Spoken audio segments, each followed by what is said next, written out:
Dasturimiz davom etadi. Markaziy ko'chalarda transport harakatining xavfsizligini ta'minlash muhim vazifalardan biri hisoblanadi. Ayniqsa, alohida yo'nalishli yoki aholi gavjum va transport vositalarining harakati intensiv bo'lgan hududlarda bu masalaga jiddiy e'tibor qaratiladi.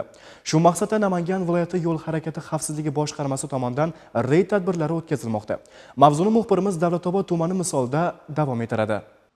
Shahrimiz hududidagi markaziy ko'chalarda alohida yo'nalishda harakatlanadigan transport vositalari, ya'ni jamoat transporti harakatiga xalaqit bermaslik to'g'risidagi targ'ibot va reyd tadbirlari Davlatobod tumanida ham tashkil etildi. Tuman yo'l harakati xavfsizligi bo'limi xodimlari tomonidan reyd tadbirlari davomida yo'l harakati qoidalarini buzgan, jumladan A yo'nalishida harakatlanayotgan transport vositalariga xalaqit bergan, ularning harakatiga to'sqinlik qilgan haydovchilar aniqlandi. Ularga nisbatan ma'muriy bayonnomalar tuzildi va amaldagi qonunchilikda belgilangan tartibda jarimalar qo'llanildi. Reydda shuningdek noqonuniy to'xtash va to'xtab turish holatlari ham aniqlanib, ularga nisbatan ham choralar ko'rildi.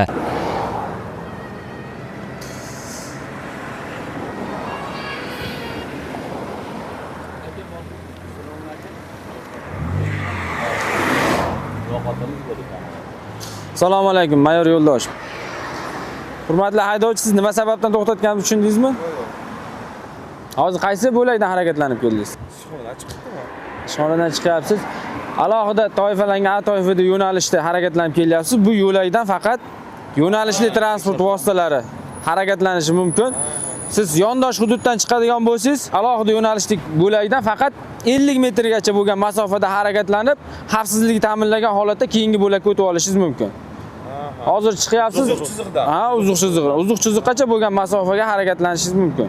Yondosh hududga kiradigan vaqtingizda ham faqat yo'nalishli transport vositasi kelayotgan bo'lsa, unga yo'l berib, undan so'ng kirishingiz harakat davom ettirishingiz mumkin. Ma'muriy javobgarlik to'g'risida kodeksi 128.7 moddasi bor. Birinchi qismiga asosan ba'zi hisoblash miqdori 1 baravar miqdor jarima, 1 yil davomida takrorni sodir etadigan bo'lsangiz 3 baravar miqdorda ma'muriy jarima belgilangan. Ijodiy jamoamiz bilan ushbu reyd tadbirlarning borishini bevosita kuzatdik. Reyd tadbirlari davomida haydovchilar bilan profilaktik suhbatlar o'tkazilib, ularga yo'l harakati qoidalariga rioya qilishning ahamiyati, A yo'nalishda harakatlanayotgan transport vositalariga xalaqit bermaslikning zarurligi tushuntirildi.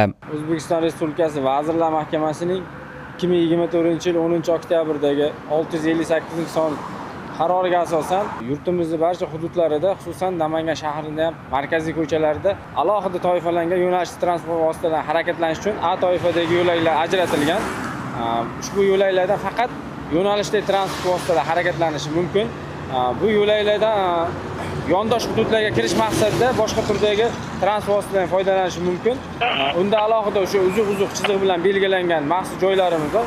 O'sha hududdan yondosh hududlarga kirishlari mumkin. Bugungi kunda o'sha Namangan shahri bo'yicha ushbu yo'lakda harakatlangan transport vositalariga nisbatan tegishli tartibda choralar ko'rib borilyapti. Kerak paytda ogohlantiryapmiz, haydovchilarga tushuntiryapmiz, targ'ibot tashviqot qilyapmiz. Tushunmaganlarga nisbatan o'sha tegishli tartibda ma'muriy jarimalar qo'llanilyapti. Xulosa o'rnida aytish mumkinki, jamoat transporti avtobuslar yo'nalishida o'tkazilgan reyd tadbiri transport harakatining xavfsizligini ta'minlash, yo'llarda tirbandliklarning oldini olish va haydovchilarning mas'uliyatini oshirishga xizmat qiladi.